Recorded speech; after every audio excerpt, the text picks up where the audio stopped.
Okay, I have a question for you.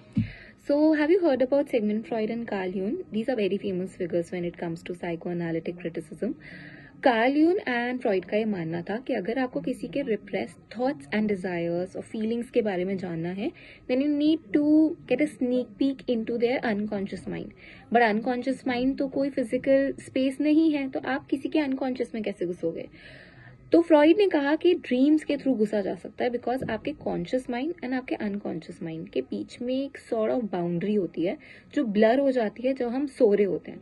So when we are dreaming that boundary is blur and हमारे unconscious mind के अंदर जो भी repress thoughts desires होते हैं वो हमारे कॉन्शियस में आने लगते हैं. तो इसलिए ही शायद से हम लोग जो चीज़ें हमारे अंदर थॉट्स एंड डिजायर्स होते हैं जिसके बारे में हम बात नहीं कर सकते या हम उस पर एक्ट नहीं कर सकते और शायद हम अवेयर भी नहीं होते कई बारी कि हमारे दिमाग में वो चल रहा है. But when we are sleeping we end up dreaming about it. So I personally feel that I somewhere agree with Freud and यून. पर आप मुझे बताओ कि क्या आप अग्री करते हो इन दोनों से?